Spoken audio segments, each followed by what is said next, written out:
पिता पुत्र पवित्र आत्मा के नाम पर। प्यारे भाई और बहनों, सभाओं को मेरा जय यीशु। आज मैं साल का 20वां रविवार के प्रभु वचनों के आधार पर आपको YouTube पर प्रवचन दे रहा हूँ। आज का पाठ यिर्मयाह नबी का 35वां अध्याय का 1, 2, 4, 6 और 8, 10 है। इब्रानियों के नाम 12वां अध्याय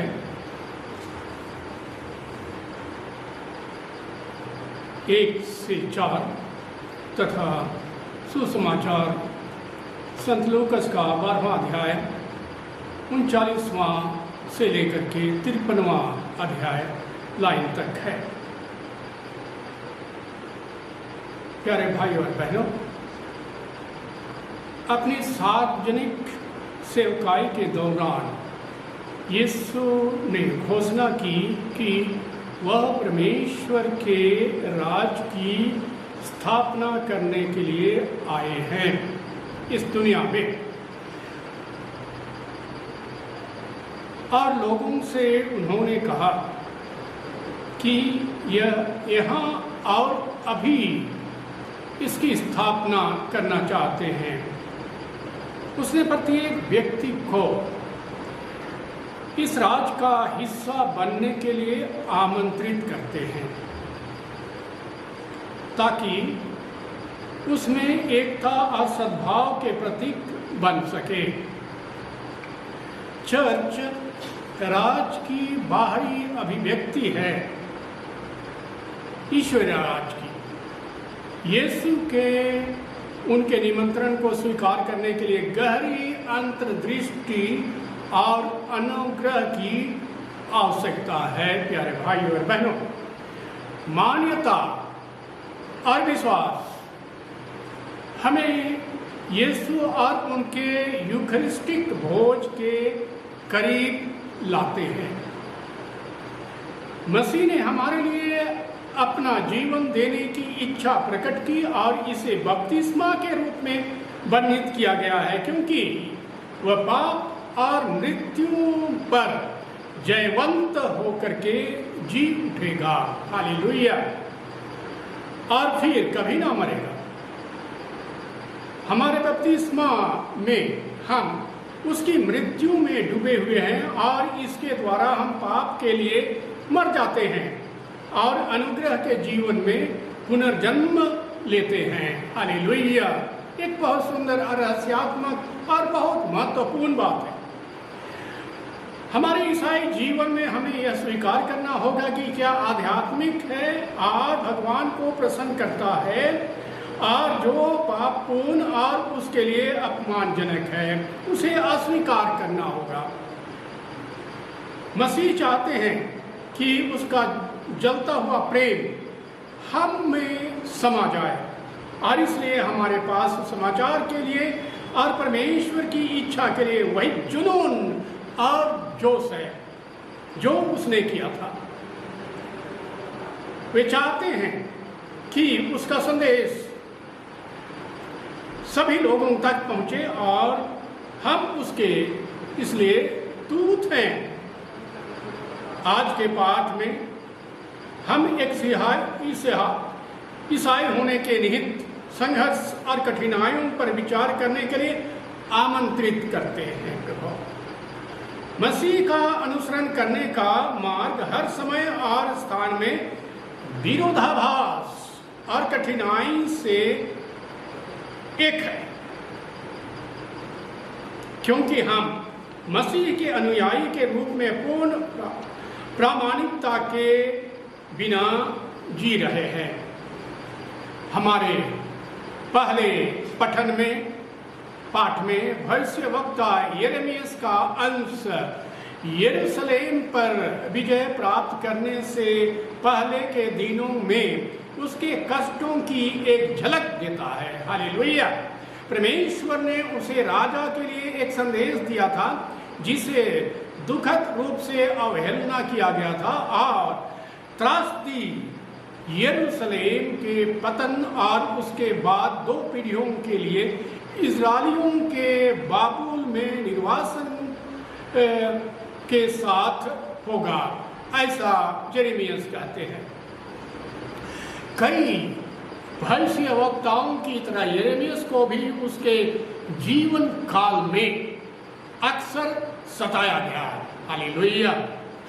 अधिकतर अधिकार के उन व्यक्तियों ने परमेश्वर के वचन को सुनने की सराहना नहीं की जिसकी भविष्यवाणी यिर्मयाह के मुख से की जा रही थी। हालेलुया। इब्रानियों को लिखे पत्र में हमारा दूसरा पाठ आग के प्रकार की ओर संकेत करता है कि यीशु पृथ्वी पर प्रज्वलित होने की आशा करता है। पत्र प्रारंभिक ईसाइयों को याद दिलाता है कि एक प्रामाणिक ईसाई जीवन में क्या शामिल है और यहाँ तक कि यीशु को भी अपने स्वर्गीय पिता की इच्छा के प्रति वफादार रहने के लिए विरोध और कष्ट सहना होगा। इस पत्र का लेखक समुदाय को याद दिलाता है कि यीशु की दृष्टि ना खोएं, हम उसमें दृढ़ रहें और अपने शिक्षण के प्रति अपनी प्रतिबद्धताओं में निराश ना हो, यह वादा करते हुए कि विश्वास योग्यता के माध्यम से दैवीय इनाम दिया जाएगा। हालेलुया। यह मार्ग स्पष्ट रूप से नए धर्मांतरित लोगों को मसीह में जीवन के पक्ष में अपने पिछले जीवन के तरीके को अस्वीकार करने के लिए प्रोत्साहित कर रहा है। Hallelujah, hallelujah, hallelujah. आज के सुसमाचार में शांति के राजकुमार यीशु ने अपने शिष्यों को पाप और बुरी ताकतों के खिलाफ एक पवित्र युद्ध के लिए आमंत्रित करते हैं। यीशु का संदेश प्रेम, करुणा, सद्भाव, शांति लाता है। उनका संदेश यह लोगों को एक साथ लाता है ताकि ना तो यहूदी और न यूनानी, गुलाम या स्वतंत्र, पुरुष या महिला और कोई भी जाति, लेकिन यह अपनी प्रकृति के अन्याय, भ्रष्टाचार, भेदभाव, दुर्व्यवहार, बेईमानी और मानव गरिमा पर सभी हमलों को चुनौती देता है। कहावत है, यीशु पृथ्वी को आग लगाने और हालेलुया आग लगाने के बजाय विभाजन लाने के लिए आए हैं। एक माने में ईसाई और गैर ईसाइयों द्वारा कई तरह से समझा गया है। अग्नि शुद्ध का प्रतीक है। यूहन्ना ने वादा किया था कि यीशु पवित्र आत्मा और आग से बपतिस्मा देंगे। अग्नि पवित्र आत्मा और ईश्वर के रूप में भस्म करने वाले आग होने के उनके कार्यों का प्रतीक है। पृथ्वी पर यीशु की सेवकाई में पवित्र आत्मा के आने का मार्ग तैयार करना शामिल था। यीशु का आत्मा उन सभी को स्वतंत्र रूप से दिया जाता है जो बपतिस्मा के द्वारा उसका अनुसरण करना अपना जीवन को चुनते हैं, जीवन आचरण को चुनते हैं। यह वो आग है जो हमारे भीतर लगाई गई है कि हम मार्ग में भटके और मार्ग से भटके तब हमें मार्गदर्शन दे और हमें चेतावनी दे। एक जीवित लौ जो हमारे पूरे जीवन में हमें उस चीज से शुद्ध करती है जो हमें ईश्वर के साथ एकता से रोक सकती है। इस अर्थ में यीशु की आग जो हमें से प्रत्येक में रहती है, हमें ढलने और हमें वह बनने की मदद करती है जो हमें बनना है। एक गर्मी जो हमारे दिलों को गर्म करती है, हमें आज यीशु के कार्य को जारी रखने के लिए प्रोत्साहित करती है। यीशु के माध्यम से यह आग हमें बनाए रखने के लिए दी गई है और इस प्रकार अब यह ब्रह्मांड के परमेश्वर, पुराने नियम के परमेश्वर का एकमात्र अधिकार नहीं है। ईश्वर यीशु के शिष्यों के भीतर रहता है और जो हमें हमारी मानवता की सुविधा से अधिक होने की शक्ति देता है, जो हमें कभी भी ईश्वर के बिना रहने की अनुमति दे सकता है। यीशु दुनिया में शांति के व्यक्ति के रूप में आए। वह एक ऐसी दुनिया में आए जो प्रकाश की जगह अंधकार को तरजीह देती है। एक ऐसी दुनिया जिसमें ऐसे लोग रहते हैं जो सत्य के बजाय झूठ को प्राथमिकता देते हैं। एक ऐसी दुनिया में जिसमें अच्छे और बुरे एक साथ रहते हैं, जहां अपने को परमेश्वर की संतान कहने वाले दूसरों की प्रभुता करते हैं, दूसरों पर प्रभुता करते हैं, जहां राजनीतिक और धार्मिक नेताओं द्वारा अन्याय और उत्पीड़न से समझौता किया जाता है। हालेलुया। पृथ्वी पर ईश्वर के अदृश्य राज्य की संस्था के माध्यम से दुनिया को पवित्र करने की प्रक्रिया, जो कि मसीह के दृश्य शरीर के माध्यम से देखी जाती है, वह है जो विभाजन पैदा करती है। घर का बंटवारा होगा 3-2 के खिलाफ और 2-3 के खिलाफ। ऐसा इसलिए है क्योंकि कुछ लोग सांसारिक प्रसिद्धि, मांस के सुख और धन को चुनकर पवित्र आत्मा की शुद्ध करने वाली आग का विरोध करेंगे। दूसरी ओर जब उसने कहा कि वह विभाजन लाने आए हैं, तो वह उस विभाजन के बारे में बात कर रहे हैं कि उसका संदेश उन लोगों के बीच लाएगा जो इसे स्वीकार करते हैं और जो इसे अस्वीकार करते हैं, धर्मी और अधर्मी के बीच। इस विभाजन में परिणाम स्वरूप भाई भाई को और पिता अपने बच्चों को और बच्चे माता पिता के खिलाफ उठेंगे और उसे मार डालेंगे। इसके द्वारा वह इंगित करते हैं कि संदेश उन लोगों के बीच परिवारों को विभाजन करेगा जो संदेश को स्वीकार करें और जो इसे अस्वीकार करेंगे। हिंसा की वकालत करने के बजाय यीशु अपने शिष्यों को चेतावनी दे रहे हैं कि वे उन लोगों से हिंसा का सामना करेंगे जो सत्य को स्वीकार करने के इच्छुक नहीं है। इसलिए जिस पवित्र शुद्ध के लिए मसीह हमें बुलाते हैं, वह कुछ राष्ट्रीयताओं या संस्कृतियों, पंथों, विचारधाराओं के लोगों के खिलाफ युद्ध नहीं है, बल्कि एक युद्ध है जिसमें हमें सबसे पहले अपने स्वयं के व्यक्तियों और उन लोगों में बुराई के लिए ताकतों की पहचान करनी होती है। हालेलुया। जो हमें प्रिय है, पिता, पुत्र, माता, पुत्री, सास, बहू, और फिर घोषणा करते हैं कि इन ताकतों के खिलाफ अडिग युद्ध करते हैं। ऐसा करने में यीशु परिवार को उन लोगों के रूप में फिर से परिभाषित करते हैं जो एक ही ईश्वर उद्देश्य का पालन करते हैं, और अब वे नहीं जो एक ही नाम या पता साझा करते हैं। यीशु का यही मतलब था जब उसने कहा, जो मेरे साथ नहीं है वह मेरे खिलाफ है, और जो मेरे साथ इकट्ठा नहीं करता है वह बिखेरता है। शिष्यों के रूप में हमारी प्रतिबद्धता यीशु का अनुसरण करना और दुनिया की मरम्मत के लिए उसके संघर्ष में पूरी तरह से प्रवेश करना और खुद को दूसरों को सही रिश्तों में बहाल करना है।